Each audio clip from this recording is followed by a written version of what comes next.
Gisborne City lies on the east coast of New Zealand. It's the first city in the world to see the sun each day and is the gateway to New Zealand's rugged East Cape region. This is the setting for round 4 of the Brian Green Property Group New Zealand Rally Championship. This region is home to one of world rallying's most formidable stages, the mighty Motu, which cuts through the heart of the East Cape, starting on the beautiful east coast near Aporiki and finishing in the tiny settlement of Motu. But that's just part of this rugged Fuchs Gisborne rally, and it's sure to produce a huge challenge to New Zealand's top rally drivers.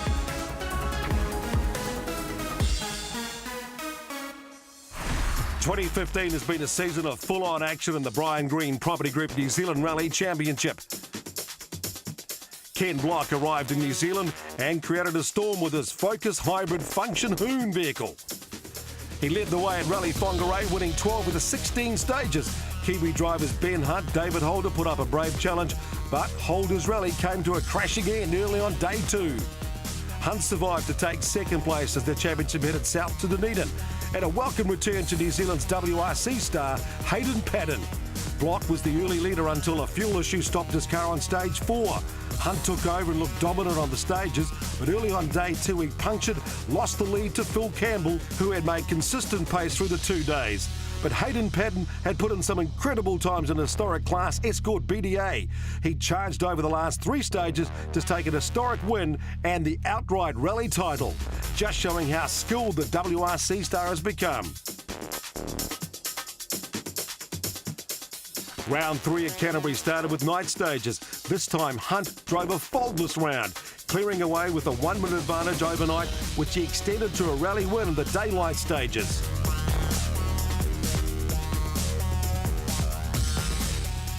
Phil Campbell's second place keeps him very much in touch in the championship, and Emma Gilmore took her Suzuki Maxi car to its first podium, a real breakthrough for the new generation RD4 rally cars. So looking at the points table after 3 rounds, Van Klink outstanding in 5th in the historic Mazda RX-7. Featherston, Mr. Consistent this year, moves to 3rd, but the battle for the championship very much between Phil Campbell and Ben Hunt. We want to get to the end of tomorrow and focus on, the championship lead. So there's not a huge gap there, but we want to try and extend on it. It's a big day of racing. I think we do 140k, and I think Whakarau will be another challenging one. It's 38 or 39k long, so that's got a bit of everything in there, from really fast sections to just as twisty as it is on the Motu. So I think just focusing on the Motu might catch a few people out, but you've got to have a good consistent day and should be good. Phil, it's been a fantastic, consistent run. We're now launching into the second half of the championship. Is this Motu stage, is that going to be a chance to maybe push on and get a good time and make a break in the rally? Yeah, definitely it could be. We've just got to make sure we get through that first stage cleanly tomorrow morning, and if we're in a good position then, yeah, definitely I think it'd be worth having a push through there, because with that many corners there is time to be made up. But in saying that, we've got to make sure we get to the end of it as well. Matt Summerfield has been hard at work to repair his Subaru after a crash at Canterbury. Made a mistake the last round in Canterbury and put the car on its roof. So the boys and everyone's done a mega job to get the car back to awesome condition for this one. Motu's going to be a big challenge. Will you adjust the way you attack the rally? Yeah, definitely. The Motu will have to make me think about my driving a bit more and keep it pretty tidy. It's a stage that can easily cost you the rally. A podium for Emma Gilmore should act as a stepping stone for her in the development of her Suzuki Maxi rally car. Looking forward to building on the momentum we had at Canterbury. It was still a frustrating event at times, but the car was there was still lots of positives there. We had some really fast first, quickest in the splits and stuff. So yeah, we've made some more changes again for the car this weekend, and I think that'll really improve its handling again. We keep improving the car, and we've made a change in the centre diff for this event, which should hopefully be the change in the right direction, which will help in the likes of Motu, because it'll be a really long stage if it hasn't helped. But we're confident that it's going to be a good thing, and I'm looking forward to the first stage, Rekaroa, and getting into the flow of things. As the sun rises over Gisborne, rain is clearing, hopefully setting up a perfect day 1 as the cars gather for a 7:30 a.m. start.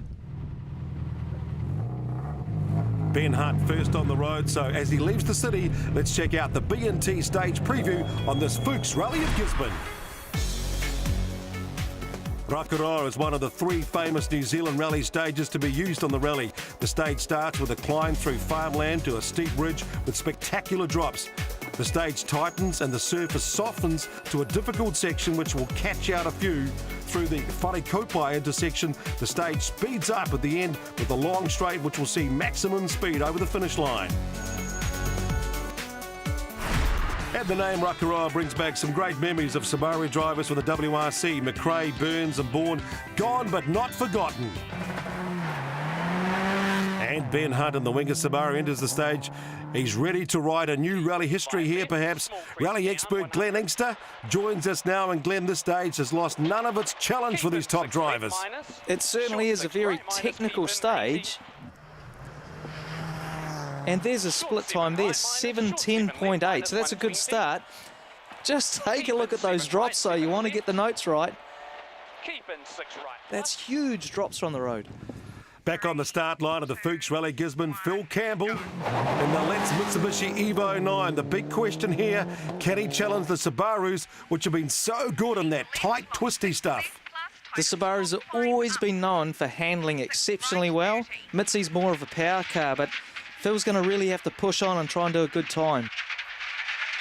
Here's the first split, 7:09.3, so Campbell in front by 1.3 seconds. That's a great start. Look how twisty it is.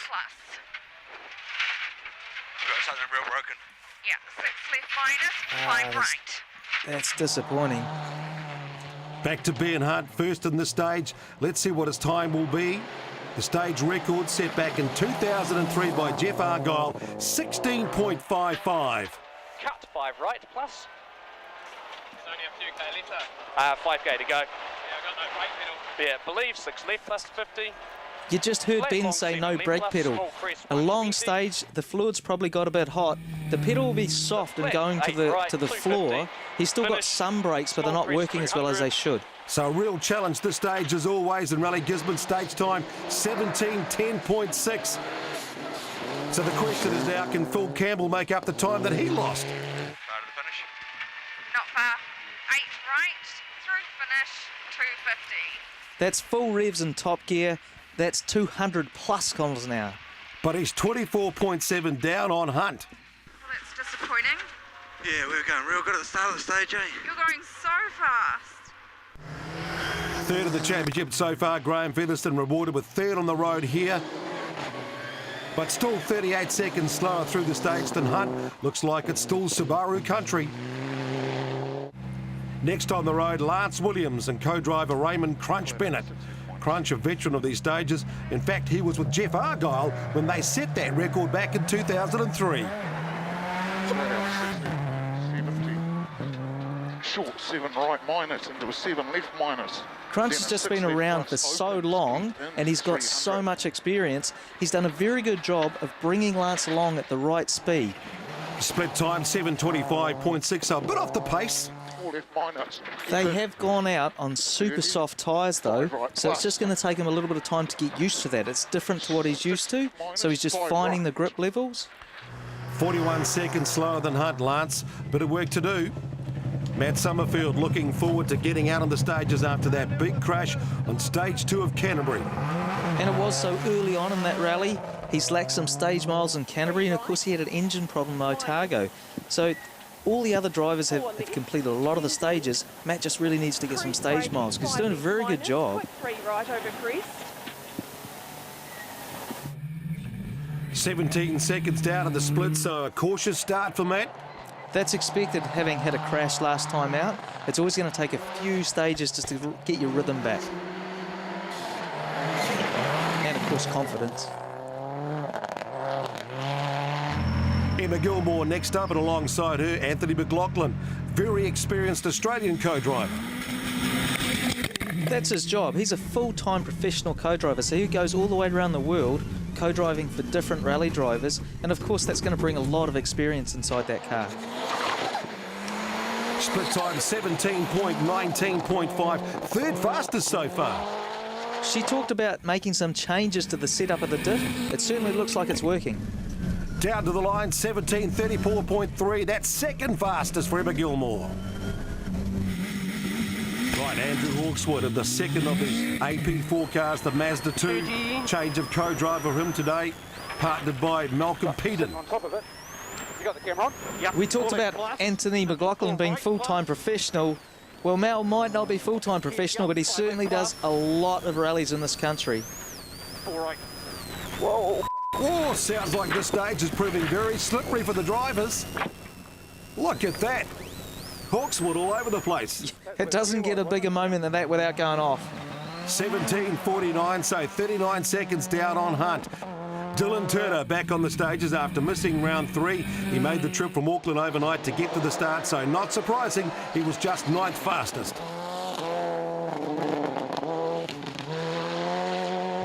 Sloane Cox joining the championship for the first time in 2015, partnered by Aaron Kyle.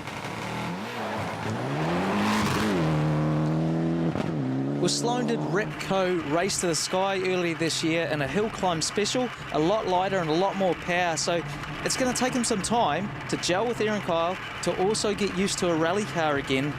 Pace notes especially, just look at those drops again. Cox 10th fastest through the stage. Right, he's the New Zealand Class 5 rally champion, but Darren Galbraith's seasons didn't really get up to speed until round 3 at Canterbury. Flat 7 left minus. Class 5 is a class in the championship for older cars, and in this case they run a slightly bigger inlet restrictor, so make a little bit more power.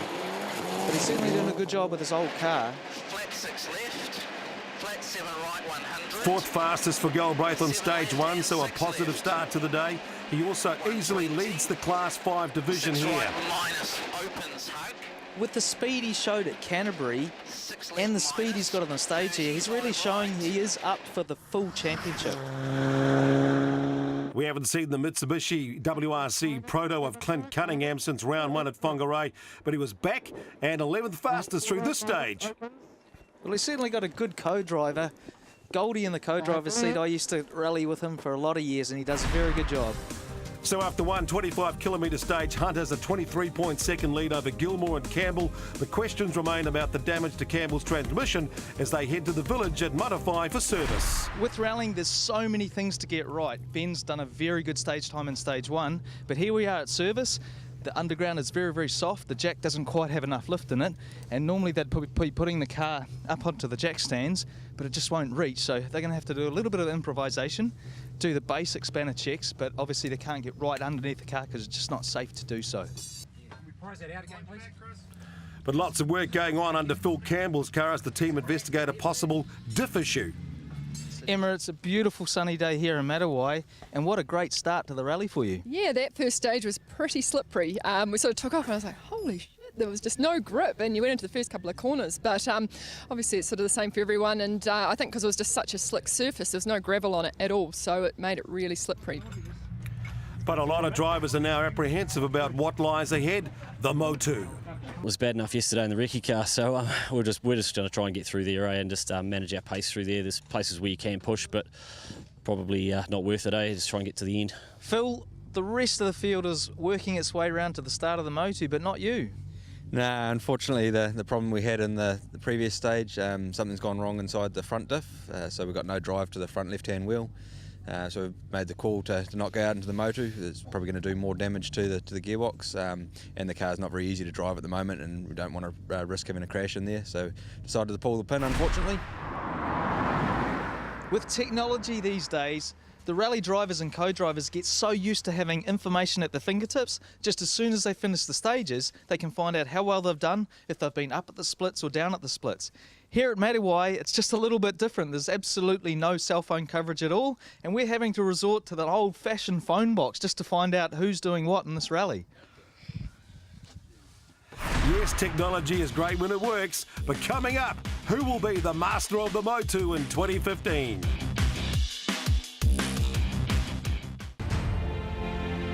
This is Fuchs Rally Gisborne, and this is the amazing rugged bush that the mighty Motu cuts through. It's been 9 years since the stage has been used in the New Zealand Rally Championship. It was back in 1994 that a young Scot by the name of Colin McRae cemented his name on the stage in WRC history.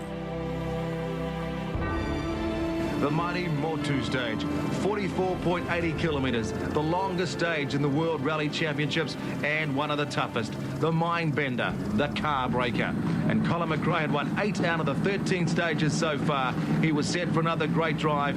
Of course, this time last year, he set up victory by winning this stage.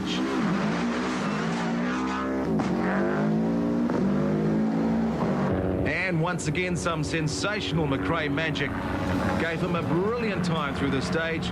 37.21 seconds. Unbelievable. 36 seconds faster on the stage this year than last year. I spoke to Dave Richards, the manager of ProDrive, at the end of the stage, and he said there was 2 factors in this incredible time. Firstly, it was the new Impreza, much quicker than the last year's Legacy. And secondly, the tyres, Pirelli tyres as opposed to Michelin tyres this year. And those new Pirellis were doing the job. And look at the variety and conditions too, the nature of this beast. I mean, it's fast and flat at the bottom, but she's a big hill climb at the top. Yeah, this stage starts out really fast on the bottom and very, very steep up the hill and a very, very fast descent. And then it tightens right up again. The surface is hard 1 minute, very soft the next. And I suppose the choice of tyres here critical? Oh, for sure. You know, I think Colin's picked on a narrow, soft tyre again this year, than the same as he did last year. Last year it paid dividends, and this year it has too. What about the driving style of Colin McRae here? I mean, he's under so much pressure, but really a magnificent performance. Colin's got a great feel for the car. If you watch carefully, you can see how he puts the car very, very steeply into the corner, right into the apex, and drives the car out very straight. Makes the car very fast in a straight line. The Resport, fantastic pictures from the chopper, taking you through the mighty Motu with Colin McRae, 37.21. That was the time to beat. Yes, some great memories there. So let's take a look at how it looks this time. 46.48 kilometres. Starts near the east coast. A few fast kilometres along the flat riverbed, but then it climbs into the first summit at 14.6 k's. The stage dives down to the valley floor. Then there's the famous water crossing at the half distance, and then the stage really starts. It's a rugged turn upon turn, and recent logging in the area has left some big ruts. It's a slog to the top and then the steep downhill race over the final 3 k's to the stage end. Perfect conditions too as we take to the air with the Gull bird's eye view of the mighty Motu. This is the best way to check out the stage, Glenn, the easiest way, isn't it? Oh, it's a fantastic shot. This is Ben's first go at this road, very famous road, and Ben is quickly becoming one of the great rally drivers this country's produced. 10 minutes 58.8, our first split time. And with Phil Campbell out, Graham Featherston is next through. He's earned this position on the road, really working well with new co-driver Dave Davenport. Coming to the split time, and Featherston is 26.6 down on Hunt. Lance Williams next through the stage, co-driving of course with the veteran Crunch Bennett, his 15th time through the mighty Motu. That's better. 5 left minus and 5 right plus. Sometimes I just want to say boo-hoo, mate. 6 left plus, 5 right minus, don't cut where the people are. 30. 7 right minus, you hurt my feelings, 30. Good bit of humour there too, can help. What's his split time? 18.9 down on Hunt. He's a little bit down on time, but this is his first go. He's just keeping him relaxed because it's a long way to go. Oh, big tits. Got your attention. I thought you actually seen something. They'd only be on a count here, mate. 4 right. That's an adder, okay? 6 left into 3 right. Oh, look, locals. She's got a bigger beard than he has. 80 to a 5 left plus, 30. Matt Summerfield taking a conservative approach. Of course, he was recovering from the big crash at round 3, but unfortunate to pick up a 20-second time penalty after service here. That just means they were 2 minutes late leaving service. They just had a few niggles to get sorted on the car. Big stage, you don't want to go into a stage like this with anything going wrong in the car. Right, coming down to the split time for Matt Summerfield, and he's plus 18.5, so very similar to Williams' time. Emma Gilmore holding second going into the stage, and she was right on the pace at the first split time as we take a look at that Gull bird's eye view. That's just a fantastic camera shot. It's really neat seeing the Suzuki through this stage, and she's gaining in confidence. Podium last rally out, good start to the rally this time. And she's got that race face on as you take a look, the eyes full of focus, Emma Gilmore. Coming up to that second split time, plus 15.2, but that's the second fastest so far. 5 left minus 30. Andrew Hawkswood stated that this is not his favourite stage, and I wonder why. Andrew's strength is fantastic car control, big, wide, fast, brave stuff. This just doesn't suit him and he just doesn't like it. And then a 5 right minus, tighten 3. Hitting a rock won't help him either, but a split time, 18.8. Right on the same pace as Williams and Summerfield. Right, back at the halfway point of the Mighty Motu stage, Ben Hunt enters the Ford. Starts what is the toughest test of this great stage. It does get a lot tighter and twistier from here, but just getting through that Ford is a challenge. There's a lot of water in there. 120. Keep into left 50. Keep into left 50. Lots of twos, lots of ones. Look at this fantastic shot from the Gull bird's eye view. The only way to see the Mighty Motu is from the chopper, as these cars just angle their way around this tight, twisty, rugged goat track. Keep in 6 left over finish 100. Keep in Well, this is it. No records today, but Hunt will set a time. Down at the finish, 41.03.4. Holy smokes. Yeah, she's a good long stage. My back. Ben, that's probably the longest time you've spent in a special stage. Yeah, it is. It's, you know, going into there, I knew it was going to be a long stage, but I didn't really realise that it was going to be that hard on the body. And, you know, every couple of kilometres you have to wipe the sweat out from the top of your brow. But it is an awesome stage. I can see why there's so much hype over it over the last few weeks. And it was a good run through there? Yeah, you know, it's we pushed quite hard at the start, and in the slippery stuff in the middle, we just took it easy and had a bit of a nudge down here. And you know, there's a lot of stuff in the way. I can't imagine our front bumpers looking that good. It's great to have the stage back. Graham Featherston picking up his pace over the second half of the stage. He posted a time 42.32. Feathers, the car's in one piece, but was that tough work for an old boy? It was hard work towards the end. I thought she was never going to end, and probably about the 2/3 mark, we were like halfway over a bank, just kept it up, and she pulled back, and all good, yeah. And Double D didn't run out of breath with the pace notes? No, it was all good. She's pretty slow stuff in there, though, eh? Lance Williams attacking the Ford. Well, there's some time to be made there. 2 left here through forward. 60. Oh, in my window. Short 6 right, Kevin, into 4 left minus. Looks easy from the air, but from the driver's point of view, this is absolutely incredible stuff. It's just such a busy stage. They don't get anything above 4th gear. The notes, it's so tight, so twisty. It's a real workout for the drivers. It's hot, just tough work, but so rewarding to get to the end. And then left kink into a 5 right minus. Over 40k, so it's a real backbreaker. 5 right minus, into a 5 left. Fitness absolutely key for the drivers. 5 right plus and 3 left. So has all that hard work paid off? 100. 6 left, keep that narrow exit, 100. To a 5 right. 42.01, a minute down on Hunt. Matt Summerfield, close to Williams after our first split.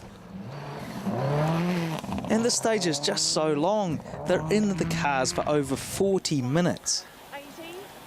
Just think of the concentration and the physical effort. Coming down to the stage end. Right plus, don't go wide. 42.25, so he's lost a little time to Williams. Emma Gilmore cautiously through the Ford Glen. In some ways, it's a home-built car. She just wants to be careful water doesn't end up going anywhere where it shouldn't and stopping it. It's a long way from anywhere, the middle of the Motu. Exactly. Stage time, 42.52.8, so a slower second half for Emma Gilmore. Right, back with that Gull bird's eye view, Andrew Hawkswood in the Mazda 2. What you can't see from the chopper, just how deep the ruts are. There's been logging trucks through, big rough road. And just look how slow the road is. It's been a tough stage in the Mazda, but the car survived hitting that rock. Now let's see what the time is going to be. 7 left minus again, 150. Wrestling with the car down to the finish line. 100, repeat, 6 left, 100, 5 right plus. Close to Gilmore, 42 minutes, 42.6. That's 5th fastest on the stage, now 5th overall. Darren Galbraith struggling. Second half of the stage, he picked up a puncture, was trying to make it up without stopping. 4 left opens, 50. Puncture. I've had it for 15k. 5 left, hug. P5 left, hug. 30. 6 right minus. 5 left. Darren, the car's crabbing as you're coming up to the finish line here. Obviously a tie down, but do you think there's any other damage? Hopefully not. No, just a puncture. 15k to go. Decided it must have been a slow leak because it got worse. So we just decided to drive on it. Wasn't stopping there. There's nowhere to stop anyway. Brian Green, another veteran of the Mode 2 stage. He's made good progress though. 2 right. 4 left. But that was about to end. 8 right over small crest, 30. Uh-oh. What's happening here, Glenn? Stop here, I think. Yeah. What do you suppose we've done? Dunno. No drive. It's the diffs. It's obviously broken. That's the worst possible place to stop, at the top of the motor, is it? It's just so narrow, they want to try and find a safe place to stop and obviously let other cars get through. It's a bit of a hard ask to do for the co-driver. That's a bit rough, Greenie. Well, not the only one to strike problems.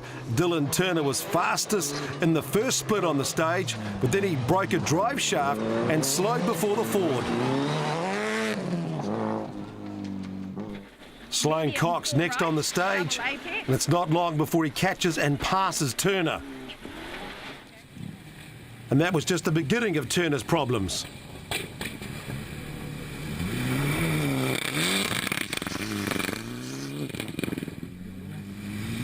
That's just ripped the sump guard, or the front of it's come down and turned it into a grader. That's not going anywhere. With Galbraith slowed in the stage, the Class 5 battle closed up. Round 1 winner, Kingsley Jones, fastest of the group, now just 6 seconds behind Galbraith. Daniel Walker, also impressive, despite a couple of spins in the stage. We've watched Daniel on the stages this year, and he certainly does have a wild style. Very spectacular.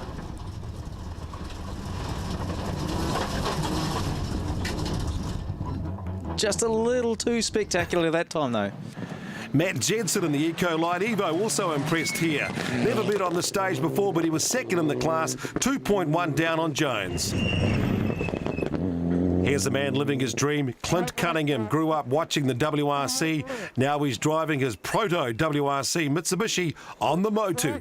Well, Clint's a relative novice at this level, but he does a very good job with presentation. The car's just awesome. Sequential gearbox, all the cool bits. Who wouldn't want to have a go at that stage in that car? Yeah, go ahead, make my day. Richard Bateman now 5th in Class 5. Dave Strong flying in the Motu. His fastest ever run through the stage after years competing in the 2-wheel drive class, now 16th overall. David Holder taking on co-driving duties for Jonathan Shapley in the Evo 4, holding their own too against similar cars like Tyler Radovan.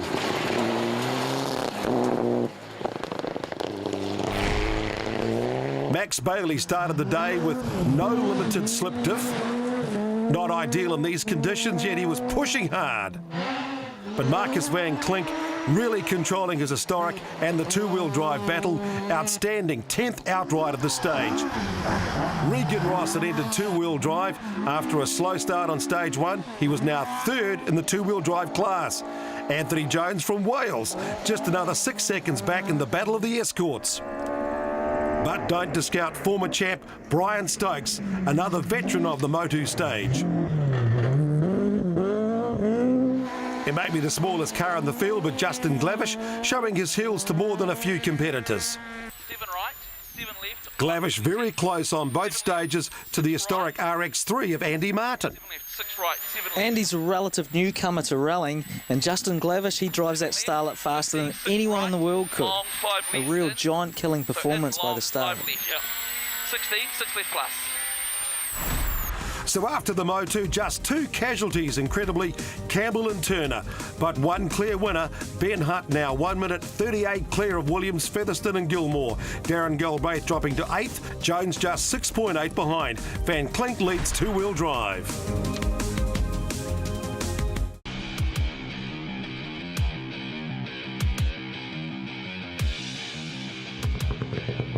Lance, you made a big push for second overall for the rally. Yeah, I'm happy with that. It was a pretty hard stage where we pushed through it and kept the consistency up and we got to the end. That was the first time through that stage for you, but of course Crunch has done that a lot of times. Does that help? Yeah, well, it's his 15th time going through it and he's finished every time, so I was pretty happy. Good to keep the clean run going for him then. Yeah, definitely. Emma, that was a long way. How did the stage go? The Wee Suzuki went really well, actually. We really enjoyed the first part, and just near the end I think I was getting a bit tired, and sort of it's a struggle when you're not sort of getting up onto speed. The car becomes harder to move and that, so yeah, I got a bit tired, and yeah, we were just a bit slow in the last part. It'll be interesting to see the splits, because I was pretty happy with the first half, but yeah, I needed more porridge this morning. Greenie, you didn't quite master the Motu this time, but it wasn't your doing. No, we've got a mechanical problem in the centre diff by the feel of it. I've been over here many times. We've always finished the stage, and I thought today the Mighty Motu had actually claimed us, actually, but we're just lucky enough that there was only one hill left going up, and we managed to get over top of that, and we've got here through the end, but I'm not sure whether we can fix it or not, but time will tell. Time for another Kiwi classic, Whakareau. Was no cakewalk at 39 kilometres. Very fast at the start, but then it tightens uphill before a steep drop to the first ford. Concrete base, so it can be hit at pace. But the second ford has a sting with a ditch to be avoided on the outside of the corner. There's also a tricky one-lane bridge that needs care before a fast downhill finish.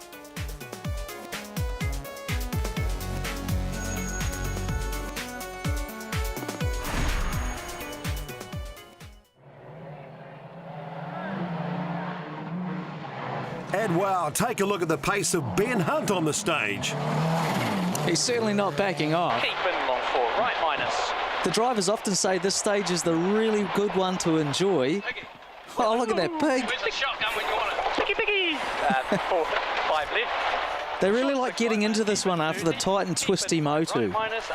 And he brings home the bacon with a time of 23:57.1. Graham Featherston retired with a broken diff. Lance Williams defending his second place here. Important for Crunch Bennett to keep him focused, but his time 42 seconds down on Hunt. Oh, I thought I was going to go around then. Emma Gilmore another 6.4 seconds back, so none of the front runners seem to be able to match Ben Hunt here. Matt Summerfield slowed on the stage with a broken gear lever, but he was able to get to the end 6th fastest time. Something gear related, it's all right. Okay, big Chris, short 4 right minus. Something's happened at the base of the gear lever, so just did most of that stage in 3rd gear, and we've been nursing some brake problems since the morning, but they're holding up all right, but just the fluid leak is getting a bit worse. Brake problems too for Andrew Hawkswood, still managed to time 17 seconds off Hunt. 4 right plus. The old brakes are a bit shit. Okay, drive, do what you got. 4 right plus this one. 6 left minus. And Darren Galbraith charging back into contention. Second fastest here, now back up to 6th. Stage 3 sees Hunt extend the lead over Williams. Hawkswood moves to 3rd as we head to the final test. Special Stage 4, Whare Kopai is another big stage, 38.85 kilometres, a real challenge to finish the day. It starts on the Rakaroa stage, then turns left at the hairpin at 20 kilometres, heading west towards Gisborne. It's more of the same too, tight twisty roads that the drivers had to battle all day long.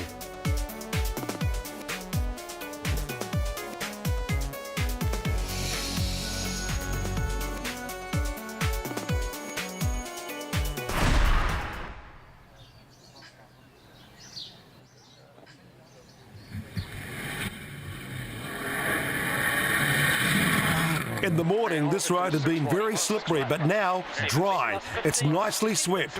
Let's take a look head to head. It's the challenge between Ben Hunt on the left and Lance Williams on the right. Short 6 left plus believe 80. This is 6 left plus, right. 80 to a 6 right. Long 6 right minus 30. 6 right in here where the rocks are. 30 to a 6 right minus. 7 left times to keep in 5. Also battling head to head, Andrew Hawkswood and Emma Gilmore, the two new generation rally cars. Well, Emma was quicker in the morning, but Andrew's really fighting back this afternoon. It's great to see both these new cars being so reliable and really starting to pick up the pace as well. 6 left plus. What we have to remember, the Subarus and the Mitsubisis are getting quite old now. These two cars here really are the future of the sport, and as they further refine them, they're going to end up being faster. And they certainly look spectacular and go good. Keeping them honest, Matt Summerfield, losing time on stage 3, seems to have ignited the fire in his car. He was on a mission here. Matt started the day a little bit slowly, just getting over that crash. He's obviously got his mojo back and he's going really well this afternoon. They work well together too, don't they? And 2 right. 20. But after a promising day, Darren Galbraith sidelined with a mechanical breakage.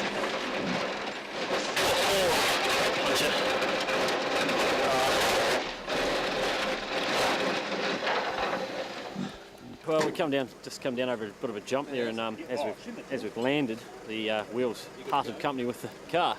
So it looks like, yeah, we've broken all the wheel studs for some reason, so I'm not sure why. So we managed to park it in the ditch here, and that's that. Coming up, we'll take the top 5 home through the second half and wrap up the rally finish when we return on Fuchs Rally Gisborne.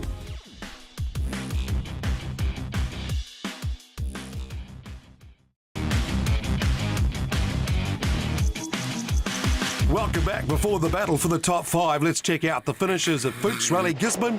Sloane Cox improving to 6th overall in his return.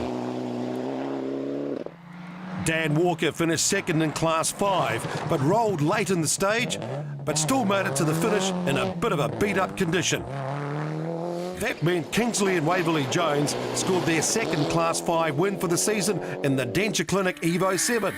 Dave Strong improving to 10th outright on the final stage in his S2000 Honda-powered Fiesta. Let's call it a Jane Fonda. Clint Cunningham, though, had more fuel injection issues, which slowed him, but he did score his first finish in the WRC Proto Evo. And from left, yep. 6 right plus, 30. 6 left, tightens, long 5 left plus. A near moment for Hugh Spence on his way to 3rd in Class 5. Just 11 seconds ahead of Jonathan Walker. Tyler Radovan picked up 5th in class after Jonathan Shapley retired.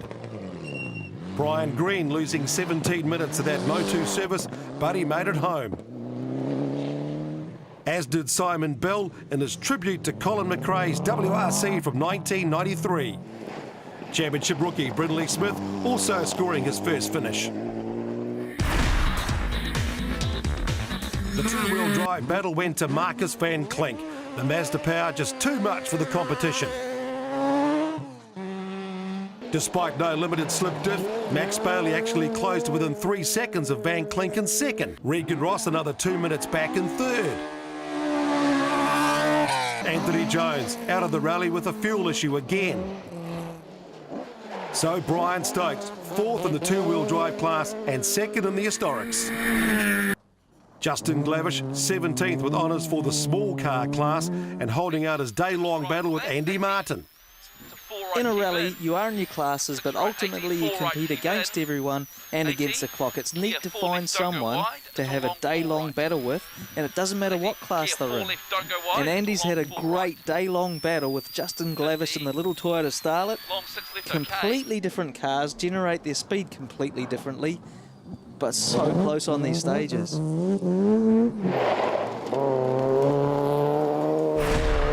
Back to the top 5 now. Matt Summerfield laying down a challenge to Hawkswood and Gilmore after losing time on stage 3.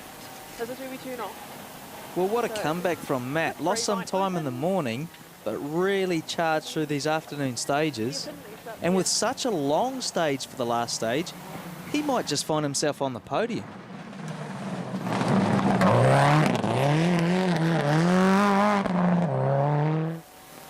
Four right minus through finish. Summerfield sets his target time, 26 minutes 42.7. That's under the 2012 stage record. McGilmore looking determined in the Suzuki. 12 seconds to make up on Andrew Hawkswood, but that time set by Summerfield could see her lose 4th place. Oh, she's overcooked it at the hairpin. And that's valuable time ticking away. You can tell by her reaction on the face.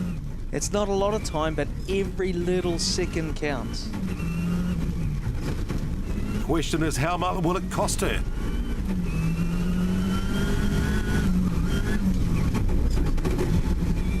$26.59.3, that's dropped her behind Summerfield. Andrew Hawkswood on track for a podium. But will it be 2nd or 3rd? Nice corner. 5 left plus. He looks like he's enjoying it. Minus. Bridge, long 6 left. Stage time, 26.50, secures 3rd place. So a clean run here for Williams will secure him 2nd overall in the Fuchs Rally of Gisborne.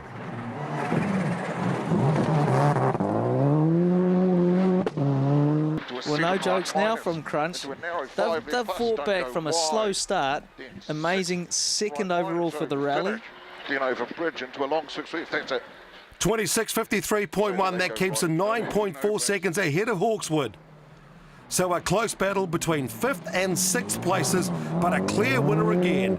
Ben Hunt looking even stronger in the 2015 New Zealand Rally Championship. Left plus, 7 right minus, keep in long 5 left plus onto seal.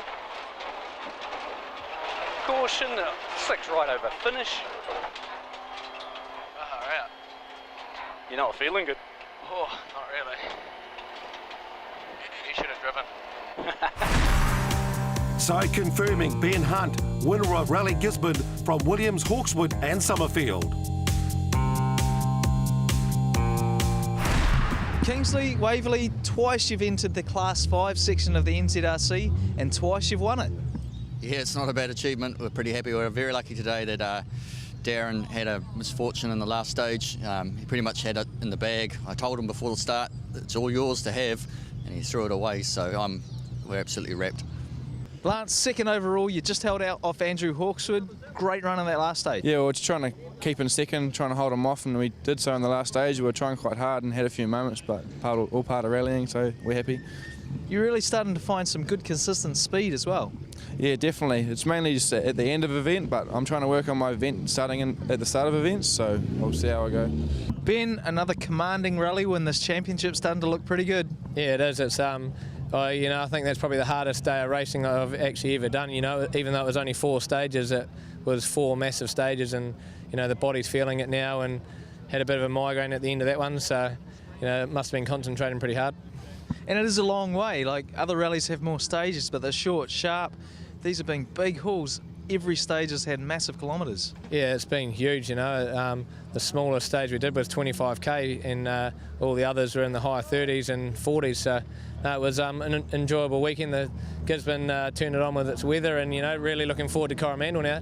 Bit to do to the car between now and then, but at least we've got a few months. And Ben Hunt's points haul's looking good, but he'll have to drop his worst round, so that'll bring Campbell back into contention. Big movers, Matt Summerfield and Lance Williams, and Van Kling earns a top 5 road order at the next round, where you can join us for the Coromandel Gold Rush Rally.